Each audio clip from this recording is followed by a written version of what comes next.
미국 대학에서는 한국에서 찾아볼 수 없는 독특한 제도가 있다고 합니다. 이제 한글로 번역하면 조금 어색하긴 한데요. 적극적 조치라고 하는 제도입니다. 바로 입학생 중에 흑인과 히스패닉 계열의 학생들을 일정 비율로 이제 두어야 된다라고 하는 이제 그런 법인 것이죠. 예를 들어서 이 두 인종의 대학 입학 비율이 20%로 정해져 있다.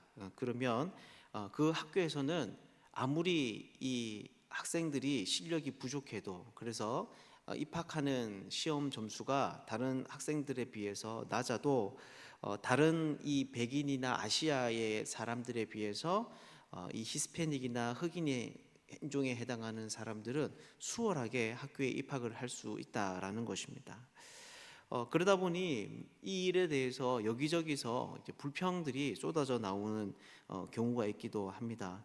왜냐하면 우리의 상식으로는 어떤 일을 할 때에 수고를 더 많이 기울인 사람들이 그 대가를 받게 되는 것이 경쟁의 기본적인 원리라고 생각을 하기 때문입니다. 그래서 사람들은 이 경쟁에서 이기기 위해서 사실 많은 에너지와 또 힘을 쏟아 붓습니다. 그런데 이런 제도는 결국에는 그렇지 않은 사람들이 더 우대받는 역차별적 상황을 만들어내기 때문에 실제로 그렇게 수고한 사람들의 불만들이 있을 수가 있는 것이죠. 물론 미국에서는 이 정책이 충분한 사회적 합의를 이루었다고 합니다. 사람들이 이것을 충분히 인정하고 받아들이고 있는 것이지요. 하지만 만약 이러한 제도들이 제대로 설명되지 않고 그래서 납득되지 않는 상태에서 계속 유지가 된다면 여러분 어떻게 되겠습니까? 바로 사람들이 결국에 정부를 신뢰하려고 하지 않을 것입니다. 분명히 사회적인 리더가 세워져 있지만 그 사람을 인정하자고 하지 않고 공동체는 계속 갈등을 반복하며 또 분열을 거듭하게 된다라는 것이죠. 그런데 오늘 본문에도 바로 이런 차별을 느끼는 그래서 그로 인한 위험이 생길 수 있는 그런 요소들이 존재하고 있습니다. 여러분 어떤 일이 벌어지고 있습니까? 우리가 앞에서 계속 살펴본 대로 하나님의 구원은 바로 하나님의 주권으로 말미암아 이루어집니다. 즉 하나님은 아무런 자격이 없는 사람들을 그래서 사람들이 생각할 때 상식적으로 받아들일 수 없는 그런 사람들을 구원하기로 하나님께서 선택을 하신 것이지요. 그런데 그러다 보니 어떤 일이 생기는 겁니까? 바로 유대인들이 역차별을 당한다라는 느낌을 받을 수 있다는 것입니다. 왜냐하면 그렇게 구원을 받은 사람들 가운데는 이방인도 담겨져 있기 때문이죠. 사실 유대인들은 하나님을 구약시대 때부터 오랫동안 섬겨왔고 또 열심으로 그분을 섬겨왔습니다. 하지만 이방인들은 우상을 섬겨왔고 심지어 하나님을 알지도 못했습니다.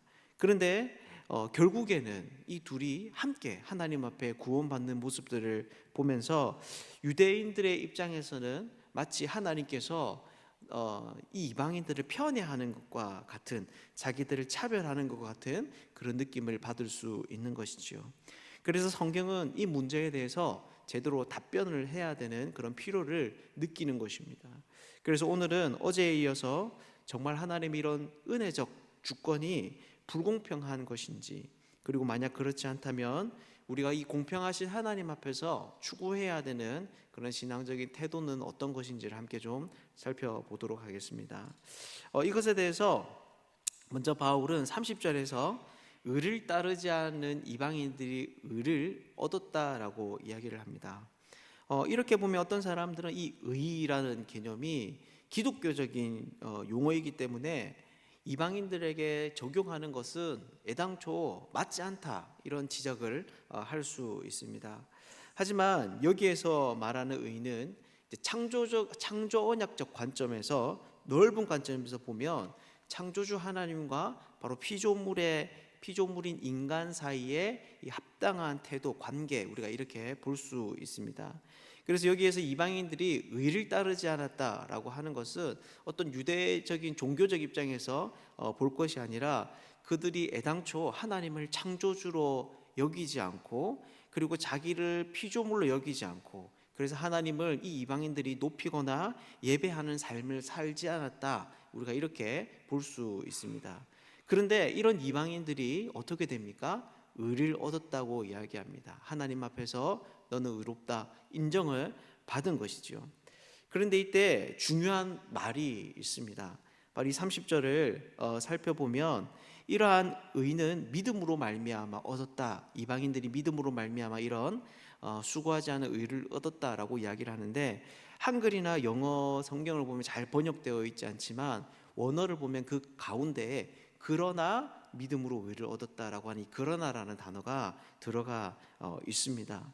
여러분, 그러니 여러분, 이것이 어떤 말이겠습니까? 바로 지금까지 맥락은 하나님의 주권으로 말미암아, 그 은혜로 말미암아 사람들이 구원을 얻었다라는 이야기가 진행되고 있는데, 바로 이 지점에 와서는 바로 이 구원의 요소에 바로 믿음이라고 하는 것을 집어넣고 있다는 것입니다. 즉, 사람은 하나님의 주권에 의해서 은혜로 말미암아 구원을 얻지만, 또한 사람의 입장에서 믿음이라는 반응을 통해서도 구원을 받게 된다라고 하는 것이죠. 이것은 그 다음에 나오는 이스라엘의 경우도 마찬가지입니다. 31절에서 33절에 나오는 이야기가 바로 그것인데요. 여기에서는 이스라엘이 구원을 받지 못한 이 경우를 가지고 이 믿음에 대해서 이야기를 합니다. 여러분, 이스라엘은 왜 구원을 얻지 못했을까요? 31절을 보면 이스라엘은 의의 율법, 즉 이 의에 이룰 수 있는 율법을 받았습니다. 이것은 다른 민족에 비해서 굉장히 큰 특권이었습니다.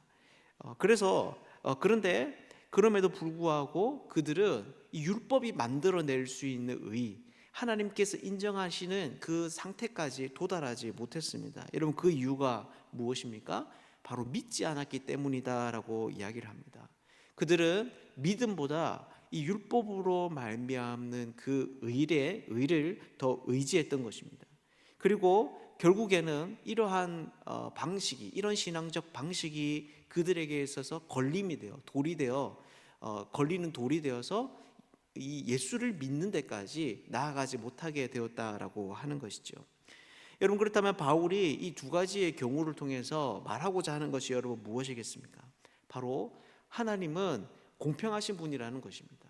유대인들이 가지고 있는 오해처럼 불만처럼 그들은 이방인들을 더 편애해서 유대인들의 이 신앙적인 열심과 또 수고를 하나님 무시하시고 유대인들을 건져내신 것이 아니라, 하나님은 그들의 생각보다 더 공평하신 분이다라고 하는 것이죠. 왜냐하면 그분은 인간의 재산의 규모나 혈통, 심지어 종교적인 열심조차도 제껴놓으시고, 모든 사람들이 생각만 있으면 반응할 수 있는 바로 이 믿음이라는 방식을 통해서 구원을 주시기 때문입니다. 만약 하나님이 구원을 주실 때 너가 몇 가지의 율법을 지켜야 구원을 받을 수 있다거나, 너가 어느 학교 이상의 교육을 받아야 구원을 받을 수 있다거나, 너가 어느 정도 이상의 헌금을 해야 구원을 받을 수 있다거나, 하나님 그런 식으로 요구하지 않고, 모든 사람들이 정말 자기가 보일 수 있는, 의지만 있으면 보일 수 있는 믿음의 방식을 통해서 하나님께서 구원을 주시는 것이죠. 그래서 이방인은 아무런 일도 하지 않고 의로움으로 이런 의로움을 얻을 수 있었던 것입니다. 또한 그렇기 때문에 이스라엘은 율법을 가지고서도 이런 하나님을 믿는 이 믿음을 거부했기 때문에 의를 얻지 못했던 것이죠. 여러분, 그렇다면 이런 이스라엘의 모습을 통해서 우리가 얻을 수 있는 교훈은 여러분 무엇이겠습니까? 저자는 그 다음 10장 1절에서 자신이 이스라엘에 대해서 하나님께 구원을 얻기 위한 그 애타는 마음을 표현하고 있습니다. 자기가 볼 때에는 이 이스라엘 백성들이 율법을 받았지만 충분히 하나님의 구원을 받지 못하고 있는 그런 상태다라는 것입니다. 그러면서 나는 증언하노니라고 하면 2절의 이야기를 이어갑니다. 여러분, 그렇다면 그 다음에 나오는 이야기가 무엇이겠습니까? 바로 이스라엘 자손들이 자기의 구원을 위해서 반드시 알아야 되는 이야기가 있다라는 것입니다. 바울이 그 애타는 심령으로 이스라엘 백성들을 일깨우기를 원하고 있는 것이죠. 여러분, 그렇다면 그렇게 알아야 되는 이야기가 무엇일까요? 바로 2절에서 3절에 나오는 이야기인데요. 바로 이런 유대인들이 결국에 예수님을 믿지 않았던 이유, 자기의 행위를 의지하였던 그 이유에 관한 것입니다. 먼저 2절을 보면 이스라엘은 하나님에 대한 열심이 있었다고 말을 하고 있습니다. 그러니까 이스라엘 백성들은 하나님을 섬기는데 게으르지 않았습니다. 명목적인 신앙생활을 하지 않았습니다. 분명히 하나님을 잘 섬기고 싶었고 또 그분께 인정을 받고 싶었습니다. 그리고 실제로 그러한 그들의 열심으로 인해서 하나님이 주신 이 율법은 장로들의 유전과 전통이라는 모습으로 이스라엘의 역사 안에서 계승되고 발전되어 왔습니다. 여러분, 그런데 문제가 뭐라는 것입니까? 바로 이런 열심이 잘못된 방향, 즉 잘못된 지식을 가지고 있었다라고 하는 것입니다. 그래서 4절을 보면 어떻게 합니까? 하나님의 의를 모르고 자기 의를 세우려고 합니다. 즉 그들은 자신들의 의, 즉 율법으로 말미암아 하나님 앞에 인정을 받으려고 하는 이 행위적인 의가 이미 파산했으며, 그래서 비록 율법이 선한 것이기는 하지만 이런 방식으로서는 하나님의 요구에 이룰 수 없다라고 하는 이 사실들을 그들은 자기의 삶 가운데서 깨달음에도 불구하고 인정하지 않았던 것이죠. 이게 바로 로마서 전반부에서 바울이 계속 고발하고 있는 바입니다. 그래서 그들은 이 하나님의 의를 받아들이지 않았습니다. 끝까지 자기의 의, 율법의 행위로 말미암아 하나님 앞에 서려는 시도를 멈추지 않았던 것이죠. 그래서 바울이 어떻게 합니까? 바른 지식에 대해서 알려줍니다. 그것이 바로 4절에 나오는 이야기입니다. 그래서 여기에서 보면 먼저 이 그리스도가 율법의 마침이 되었다라고 말합니다. 여기에서 말하는 율법의 마침은 유대인들이 율법에 대한 실패로 인해서 하나님의 죄와 또 그 하나님의 저주와 정죄 가운데 있는데 이것이 끝이 난다는 것입니다. 그리스도 안에서 이것이 끝이 나는 거예요. 여러분, 어떻게 그것이 끝이 나겠습니까? 바로 예수 그리스도께서 십자가에서 이 죄에 대한 형벌을 다 받으셨기 때문입니다. 그리고 부활하셔서 사망의 권세를 그리스도께서 깨뜨리신 것이지요. 그래서 이제 이런 율법의 실패로 인한 죄의 정죄는 그리스도 안에서 힘을 잃게 되는 것입니다. 그리고 이것이 결국 어떻게 됩니까? 저자는 이것이 모든 믿는 자에게 의를 이루게 된다라고 이야기합니다. 예수 그리스도께서 율법에 실패한 자들의 이 인생을 십자가 위에서 회복시키시고 하나님 앞에 인정을 받게 하는 존재로 바꾸신다라는 것입니다. 그러니 이것이 무슨 말이겠습니까? 결국 유대인들이 붙잡아야 되는 것은 자기들의 행위가 아니라 예수 그리스도이시다라는 것이죠. 이것이 바른 지식입니다. 사랑하는 여러분, 그렇다면 결국 이것이 우리에게 말해주는 것이 여러분 무엇이겠습니까? 바로 하나님과의 관계에서 우리에게 그 무엇보다 필요한 것은 바로 이런 바른 지식이다라는 것입니다. 우리는 예수 그리스도께서 율법의 마침이 되셨다라고 하는 이 지식을 붙들 때에 바로 하나님과 바른 관계 안으로 들어갈 수 있습니다.